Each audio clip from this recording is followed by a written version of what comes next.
Man, your background is just phenomenal. Thank you. Sorry, we're just lining up. But yeah, do you mind if I mention that you're a Marine combat fighter?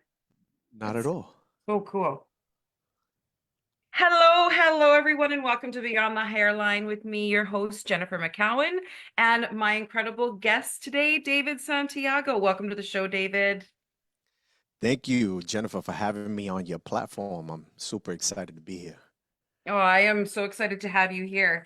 I just wanted to give the viewers a little bit of some background on you. First of all, what I just found out 30 seconds here before the show, I knew you were a barber and a scalp micropigmentation artist, but you're also a Marine combat fighter and a retired New York City police officer. So congratulations, first of all, on the retirement. Yay. Thank you. Thank you. Yes. That is Retired amazing. from working for someone else, but not retired from working. Right? It's not like in the old days where you just like sat back and vacate for the rest of the day. You gotta carry on Oh, and yeah. you're a server. I watch your videos. And you're quite entertaining, by the way, for those of you who need to want to find David, he's on Instagram. He is one of the funnier barbers you'll ever meet. But what he does and Thank how you. he makes hair loss humorous is one of the things that I completely admire in him. And so I am so excited and so happy to have him on the show here to answer all of your questions. So anybody who is out there, either if you're an SMP artist wanting to learn from David, or if you are a client with hair loss wondering what in the world scalp micropigmentation is, or SMP for short, we are here to help fill in all of those blanks for you. A little bit more also about David. He is well known as the boss of hair loss. His place in New York City has been featured in New York Weekly, Forbes magazine, and Yahoo. So when I say that I like to talk to the best of the best, David is 100% top of my list. So I want to make sure that you guys are getting the best information from the best people on the globe. So thanks for coming, David. Thank you for having me again. And if I might have to hire you to do my intros because that was just phenomenal. I appreciate that. You're gonna have to do Right all on. my intros. Right on. I'm up for hire. So you go right ahead and give me a call. Will do. Yay. Will do. We'll talk offline. Perfect. All right. So we're going to get to know you a little bit before we really dive in. So you're in the city that Sure. never sleeps. So if you had a theme song for your life, what would your theme song be? Theme song for my life, being a New Yorker. If I don't Yes. say this song, I might have my Metro card revoked. So I'm gonna say uh New York State of Mind, Jay-Z and Alicia Keys. I know that's probably like because that's the hustle. And I think I'm saying the title of the song wrong because the original is from Nas, who's a rapper, but that has nothing to do with what we're talking about right here. Oh, I But did not know that. on a day-to-day basis, I would say Hustling by Rick Ross because that's what we're doing all day, every day. We're Love hustling. it. That is one of my best answers. Awesome. Okay, I'm good. As soon as you said it, I was kind of like, oh, there was so many going through. I was like, do we keep it professional? Do we keep it New York City gritty? Or how do I tie them in? I like New York City gritty because that speaks volumes about where you are and what made you the way that you are. For sure. Thank you. Okay, so as we get into SMP, let's talk about who would be a really good candidate. What type of people come in to get scalp micropigmentation done in your office? So at the moment right now, predominantly I deal exclusively with men, but it's not just for men. It's either men or women that are experiencing hair loss, whether they're experiencing some thinning, or men that are completely balding, men or women that are experiencing alopecia, depending on the type of alopecia that they have. It could also be burn victim, depending on the severity of the burn and the degree of hair that they still have left over. You also have men and women that have been hair transplant clients because the hair transplant does leave scars sometimes. So with this technique with scalp micropigmentation, you can go in and you can camouflage the scars. Or if the hair transplant doesn't give them the density that they desire because they didn't have enough donor area, you can go in and apply scalp micropigmentation to give it that volume, that density that they're looking for. Absolutely. Have you heard just off the cuff? So, speaking of the donor area, so for those of you, like, this is totally weird, but for those of you who say don't even have enough hair in that donor area, there are, like, that's exactly what scalp micropigmentation does. And you cannot just do the hairline, right? You could technically do, could you go back, like if someone say had like alopecia areata in the back of their head or just where it was a consistent spot, is it always just the hairline that you do, or can you over any type of a scar anywhere? Because yeah, I see that a lot in the back. So not necessarily. It doesn't necessarily always have to be just the hairline because, like you said, there are some clients that could come in that have full hairline, but they have like alopecia universalis or something on the back of their head, and you can go in and fill that. Even if they have like alopecia totalis, like you can go all the way back far and redesign their whole nape area, which is like the bottom part, the hair going down into the neck area. So they Yeah. don't necessarily need to be experiencing hair loss just to the front of the head. You can Mhm. literally go in and they're in the scalp as long as they have the good quality, scalp. They meet the requirements to do the SMP. Absolutely, they can. Okay. And now, like you said, like it's really common, and you have a lot of men there, but I know that I have a lot of women too that, they use keratin fibers. And so their parts are getting wider, they're pulling their hair back and their temples are receding. Would you consider those women for SMP as well? Absolutely, absolutely.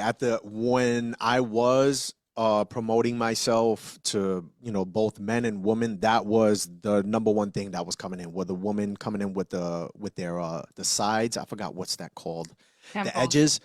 The Yeah. edges, the temporal area was very light because growing up, the really tight ponytails, or they're doing like the braids and stuff like that. You absolutely can go in with scalp micropigmentation and fill that in and create more Absolutely. volume for it. Yeah, that was the number one, was the temporal area and the hairline area for the woman. And then you said, the splitting of the hairline.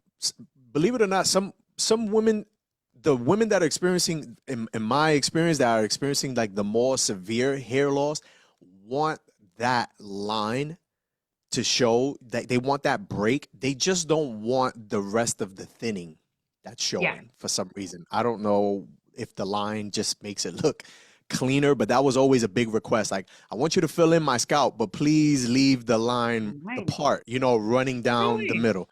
Yeah, I don't know if it's Okay. a New York thing. New Yorkers, we have some weird styles. It might be. It gives that nice clean look though, like that Yeah. really slick part look. So, I mean, I can appreciate that, I suppose. So, what does a typical procedure look like when you come in and get it done, whether you're a man or a woman?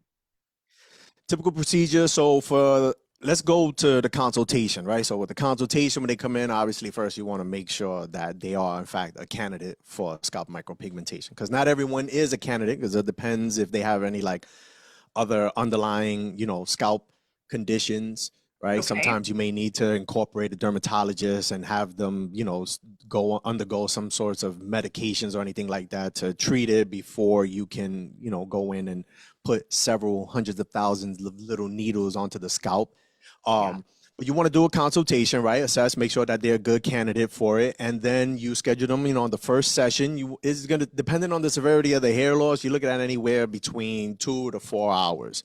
So Okay. this procedure is a 3 session process, right? First session, you're giving a little bit of hope, right? But essentially, what you're trying to establish is a nice base layer foundation, so that when they come back for the second session 2 weeks later, you can assess the scalp and see how the scalp metabolized the pigment, because now that's going to let you know how aggressive you can go this next session with your impressions, right? You want to, and it Wow. allows you to make adjustments. Do I need to go a little darker? Do I need to go a little lighter? And Wow. Okay. Okay. right. So this is not, so what This is totally different from a traditional tattoo, although it's a tattoo, right? Because we still have a needle going in, breaking into the skin and applying Yeah. pigment. Is a totally different technique. We're not going in as deep as you would with a traditional tattoo. So this is why you won't do this on one sitting, Okay. because it's so superficial. The impressions, you want to see how the scalp metabolizes this. The scalp secretes totally different oils, and I'm sure you know that from the rest of the body. So you want to see how it takes the pigment. Then you make your adjustments for the second session and you build more density if need so. And then you come back in 2 to 3 weeks, and that's pretty much when you're fine tuning, right? If there's some light areas, or if the client wants to go darker, or if they want to make adjustments to the hairline, maybe they want the hairline a little lower. Maybe they Yeah. don't want that razor sharp New York City hairline, and they they want to Yeah. soften it up. You can go Okay. ahead and make those alterations. Okay, so that was going to be one of my next questions. You can pretty much precisely customize a hairline per individual, right? Or do people always get that straight across the front So in New York, culturally, that's just a thing. style? The sharp hairline here is like, you're fresh, you look Right. good, you take care of yourself. That's what we associate that with here. And as a barber of over 20 plus years, it doesn't matter your ethnicity, your background. You got white, black, Asian, it doesn't matter. Most of them sit down. They want that nice, crispy edge up.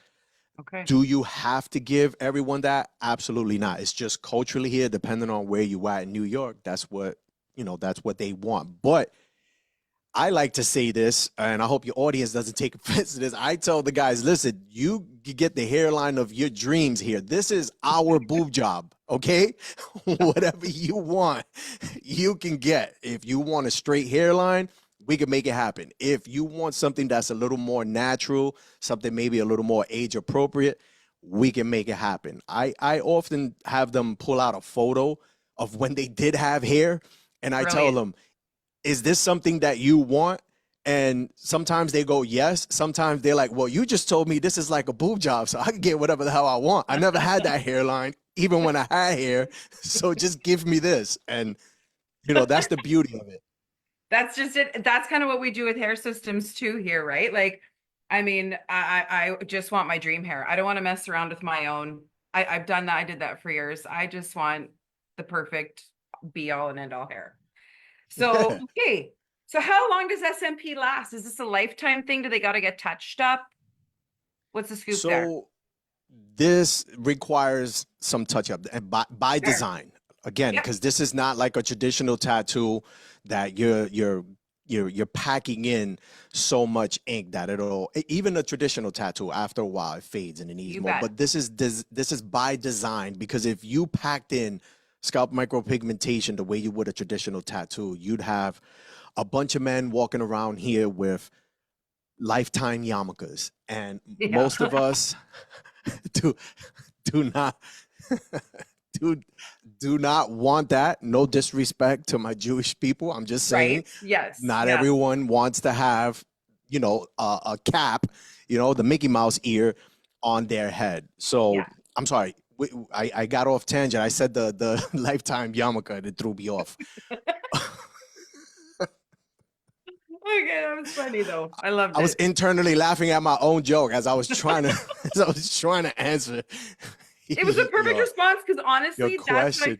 regular tattoos bleed, right? When you go in Yes. deep, they bleed, right? So that's Yeah. all that I was kind of picturing was like this gray cap on a head, right? Like, because it would fade Yeah. out.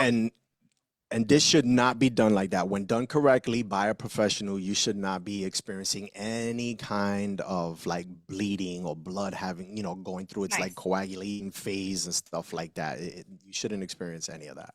Excellent. So if they were to come back, say like every couple of years and get a touch up sort of thing, brighten it up a little That's bit. what it was before my my joke. Sorry. So it also it this can last anywhere between 4 and 8 years. This also Okay. depends on your quality of life, and it depends on your environment and your maintenance, which is not much. Maintenance essentially is for someone like me. I have it. I have scalp micropigmentation myself.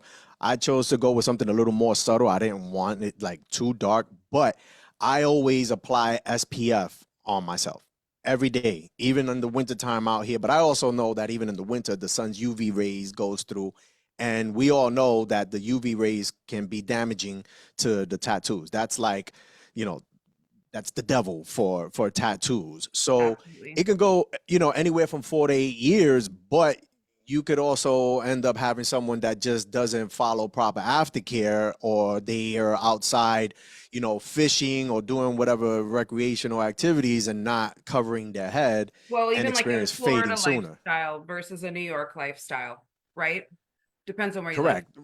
Exactly. But Yeah. anywhere from 4 to 8 years. Like I've had this summer that just passed, I had like a wave of clients that did their S&P with me 5 years ago, which was pretty interesting to see because it gives you the Oh, opportunity to go to look at yourself and go like, well, I know I wasn't okay. as good as I am now 5 years ago. Like, let's Yeah. see this disaster. And then you look at it, it's like, oh wow, I actually did pretty good. So it's like a good experience.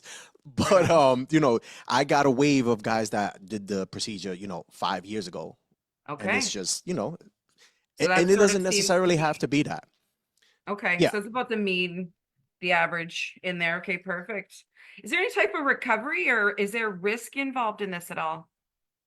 So recovery, I tell you what, when I did mine during my lunch break and I went right back to work. And the Wow. only thing that people pointed out to me at the time in the office, and this was when I was doing investigations for policing. So that you imagine I'm in a suit and they were just like, hey Dave, it looks like somebody slapped the shit out of your forehead because there was some there was Yep. some redness. So what I told them was I was like, yeah, I know, because we go dressed up like in a suit. I was like, yeah, I just bought this new fedora and I'm getting like an allergic reaction from the leather in Perfect. the inside. As long as just like everything in life, if you have an answer, you'll be good. So Yeah. that's what I told them, but it was enough.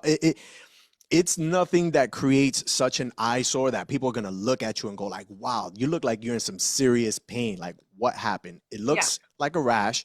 You have swelling and a little bit of redness. 24 to 48 hours, it Yeah. usually subsides. Perfect. Well, it'd be like getting a simple little scratch, right? Simple little cut. So I would even Right. think that possibly within a few hours, even that redness, depending on your skin tone, would fade.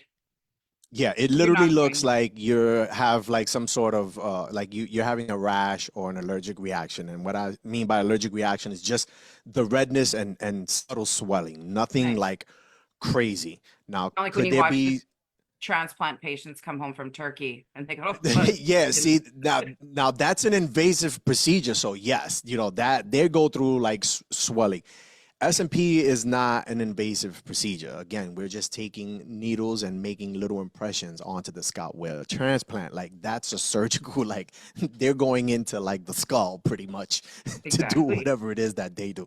So Yeah. yeah, they have You like the wouldn't big. even draw blood, would you? Like you don't even go deep enough to draw blood, do you? You can absolutely you can at some Okay. times, but it's nothing. It's like a speck.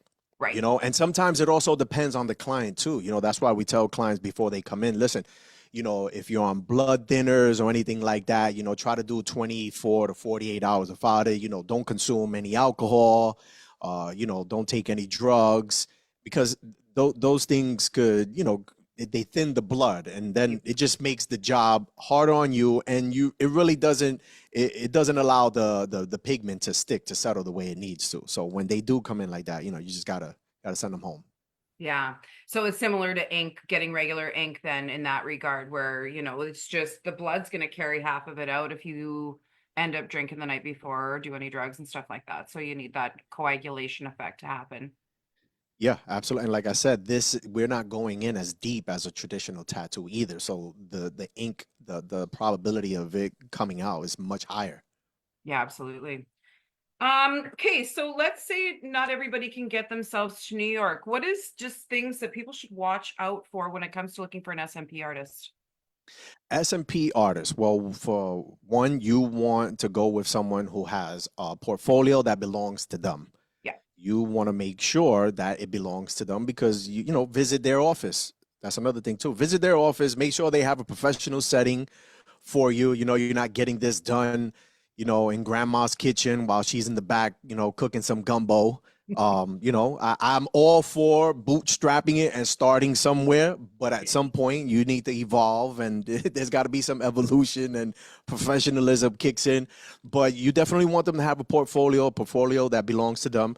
Visit their facility, make sure it's clean, make sure that they're professional, and make sure that they, in fact, know what they're doing, what they're talking about. They're not just telling you that they're going to put dots in the head. You want to go to someone that's going to be able to look at your scalp if you have some sort of underlying hair loss condition, that they're able to point that out to you and be honest with you and tell you, we got to take care of this first before we can move forward. If you go to someone who just claims they just know how to fill your scalp in and all they can talk about is just tattooing, not necessarily a red flag, but you want to just keep searching to someone who understands hair loss, not just tattooing the top of your head. A good point. What about things like mild scalp conditions? Can you go over them? So things like a gentle case, mild case of eczema. Obviously you wouldn't go over psoriatic skin because it's bleeding, but can you go over some eczema patches? What if there's a little folliculitis? Like, does the scalp have to be an absolute mint condition, or can it be a little bit, what are the rules there? When it comes to that, me personally, I that's when we involve someone like a dermatologist or any medical competent authority. And I always have, like, I can look at it and tell them, all right, hey, you have this, you have cerebral dermatitis. Am I saying it right? Seborrheic Cerebral dermatitis. dermatitis. Yeah. Like, and I tell them, from my experience, this is what it looks like. But let's get a professional opinion because we need to get that taken care of. And once you get that taken care of, I need you to get some note or something like that from the doctor, letting me know that, that your scalp, your canvas is good for me to apply, the technique to it. So like if I see something that just looks a little bit iffy, and I always ask, because excuse me, most people don't even know that they have some sort of, like entry level hair loss or like a scalp condition. So I always ask, like, how long have you been experienced this? And if I feel we need to bring in a dermatologist, that's what I do. Good for you. I absolutely love how you called the scalp a canvas. That to me tells me the artist that you really are. You're not just taking a head and making dots on it. Because that's how I look at everything too, from kind of that right-brained perspective. And that's just it. That is your canvas, and their face is like being accentuated from that canvas. Like, I think it's brilliant. I love how you did that. Thank you. Okay, so we'll kind of put a little break on all the serious chit chat, and we'll get to know you even deeper a little bit before we got to close it out here in 6 minutes. So, Yeah, with let's you go for being it. in New York, I've only been there one time. So, if I had to go back and you were going to recommend your favorite pizza joint, what would it be? Favorite pizza spot? Ooh, tough question for any New Yorker, but I have the answer. Gappy's Pizza in Carmel, New York, right off of Route 52. They have amazing pizza. All my friends that come up here to visit, when I tell them that, they go, no way, there's no way that the best pizza exists outside of the immediate 5 boroughs. And I bring them up there and they're usually like, okay, And this is which good borough was pizza. this one in? This is in Putnam County. This is not even in the city. So you're looking at about an hour and 15-minute commute from Manhattan. Okay. Like when I took my trichology schooling out of Staten Island, and we went to a pizza Okay, joint nice. out there, and that was some damn good pizza. Staten Island does have a lot of good pizza. They also have like 85% of the Italians in New Oh, York, so it better be good. that was It better just be it. good Like, pizza. you got grandpa sitting in the corner who originally Yeah, owned the yeah, yeah. store, and then you got the Yeah, yeah, yeah. grandsons in the kitchen. Yeah, And I yeah. mean, the pizza is like unbelievable. So I'm excited. Okay, now I'm gonna tap on your sports one. Yankees or Mets for you? Oh, I'm from the South Bronx. Yankees all day, Okay. every day, baby. Nice. I actually got to spend some time. I watched my son's name is Boston. There's a lot of Boston fans in my family, and so we got to watch the Yankees play the Sox at Fenway. Have Ooh, you been to Fenway? I have. Wow. Tough, tough crowd. Beautiful stadium. Yeah. I did not wear anything Yankee there because I knew better. We Dangerous. all did. Right? Yeah. We all did. And it Yeah. was a bunch of Marines too. So we were kind of like, like a bunch of Marines. We could probably whip anybody's ass, but we was like, we know better. Yep. Just go in there with a regular t-shirt, take your hat off. Let's just go watch the game and enjoy it. We don't need to be screaming out Derek Jeter and all that stuff. We don't want to get beat up. Right on. Oh, good. Okay, so second last question. If you could have dinner with any celebrity, living or dead, who would it be? I'm probably gonna blow your mind with this one, and anyone that knows. Tony Robbins. It would be Tony Robbins. Good choice. Yeah. Yes. How long you been a fan of his? Um, over 7 years. Good for you. He's Yeah, over amazing. 7 years. I Yeah. was all part of the like make fun. Oh, this guy, I see him everywhere, and then I ended up doing. I went to one of his events in New Jersey, and then after that, I was just kind of like, okay, this guy, like, I wish I could have his mindset and just the way he views life, business, and everything. So like, he would be it because he has the proof and concept too. Like, I mean, the guy's Oh, yeah. built an empire. So like, His drive is unreal. I cannot believe how yeah, it's much crazy. drive he is consistently Yeah, day in and day out. It's just yeah. unreal. Even at his age now, but he would absolutely, hands down, be the guy that I would sit down and have dinner with and probably talk him to death. Very cool. Very cool. I love it. Okay, and last but not least, can you share a memorable or funny story from your career as an SMP artist?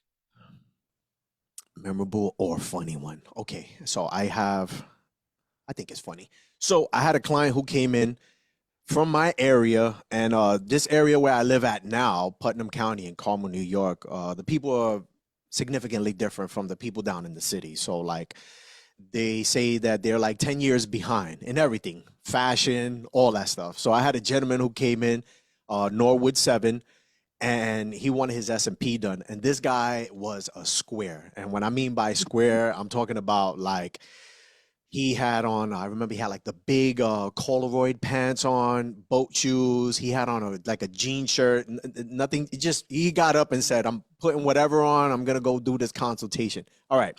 While we're doing his first session now, right? He still comes dressed in, dressed up the way he does. I'm listening to, I asked him, what kind of music do you like listening to? And he goes, you know what? Put whatever you want. Actually, you know what? I think I want to listen to a little bit of hip hop. And I'm like, you don't have to say that because you hear the accent and this is where I'm from. He goes, no, I want to listen to some hip hop. So I go, okay. I put hip hop on.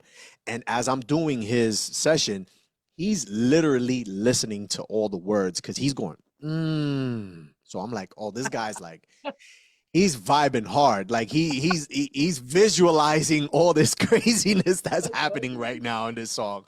All right, we get done with that. So I spent like about 4 or 5 hours with him, and all we did was listening to hip hop. And this was like some hardcore stuff. He comes in for his second session, and as I'm prepping, I hear my assistant in the front. She goes, "Oh my God, who is this?" So I'm like, when I come outside, this man is dressed in a cream, like a cashmere color velour suit, and he's wearing all white dunks. And I'm like, what the hell just happened? When I tell you that this dude, the culture just like he left there and he was just like, you know what, f that, like this is who I really am. I couldn't believe it. I till this day, I did his touch up uh over the summer, and I tell him, I don't want to say his name, but I was like, you gave me possibly the best transformation story ever, because like this man just like he was like, you know what, this is what it is. And he even went with the hairline. I was like, are you sure you want to do this? He was like, yeah, I want a hard hairline. I was like, all right, brother, you want to be a white chocolate, I give it to you. and, and that's exactly, I gave it to him. He loves it. His procedure still looks great, and he's an awesome dude. We actually still, we text each other every now and then. But I Right would say on. like that was my funny, one of the best transformational stories that I I have. Yeah. love it. And it's incredible the gift that we have been given to be able to impact people's lives like that, right? Like so many Yeah. people will say, if you have perfect hair, they'll say, well, it's just hair, it's no big deal. But the minute that you change the hair, the whole personality can go along with it. It took for the very first time that I saw a man get emotional for me to really grasp and understand what it was that I was doing here. Because in the beginning, just like most of us that get into this industry, right, we're very like money driven because we understand what's the big picture, right? And I was, in the beginning, it was like, and it was my very first, and this was like my sixth client. And this was like a big guy, like a man's man, like one of those guys like you'll never see him crying. This guy like got in tears, gave me a hug, and when he left, that's when I really knew. I was like, holy shit, like I'm doing more than just a head tattoo here. Like I get it. I am changing lives. That was like my calling. And after that, that's when I knew. I was like, all right, there's no turning back now. Like I now know where my trajectory is. This is what I'm doing, and I'm gonna stick with it. It has a direct effect on mental health. I had this Oh yeah. conversation with a patient just this morning. She's a nurse and she's, yeah, just falling apart at the seams. So, Oh yeah. bless you for all the work that you do. And I mean, kudos to us. We've got the best job in the world, right? Like, I think Yeah, so. absolutely. Not gonna lie. Yeah. I've had a psychotherapist here come and do his SMP, and I was able to extract a really good interview from him because I was like, I asked him, I was like, you're a psychotherapist, like you deal with this, like, do you feel like hair loss contributed to some sort of he didn't even let me finish. He was like, absolutely. He was like, Wow. absolutely. Okay. And he just started telling me about this. And I was like, but you have the knowledge, like you guys have the knowledge on, what to hear from someone else and what to say back to us to help us move forward in life. Like, how is it that you weren't able to do that for yourself? He was like, I have no clue. Wow. But this hair loss, this hairline was Yeah. kicking my ass. Yeah. Yeah. It's amazing. I've had men. I'm just checking to see if we've got any questions here. I've had men cry in my office too, especially when dudes think that it's such a manly thing not to talk about it. And then, like you said, that door closes and they're like, no, actually, this is destroying me. This is not your hair is what you identify yourself to the world with, right? Yeah, So yeah, to it's have our that business stripped card. of you, you betcha, you betcha. So yeah, this has just been awesome. Absolutely fantastic. I can't thank you enough. Thank Um, you. I had a great time. that's awesome. We right now, I don't think we have too many questions, but if anybody has any questions, please leave them in the comments and either David or I will get back to you. And I want to thank everybody for joining us. Most definitely, David. It's just been an honor. I'd love to have you back. I had so much fun with you today. This is awesome. Sure, let's do it. I have fun myself. You had great questions. And this is what I do. You had great questions. Amazing. Good, good, good. Okay, well, thank you so much. I am going to end the live here. And then you and I are just going to stick around for a second. I'm not. Remind the part to stop. Okay, there we go. All right, I know how to stop the live stream. So take care and thanks everyone for watching Behind the Hairline. Bye, everybody. Bye for now.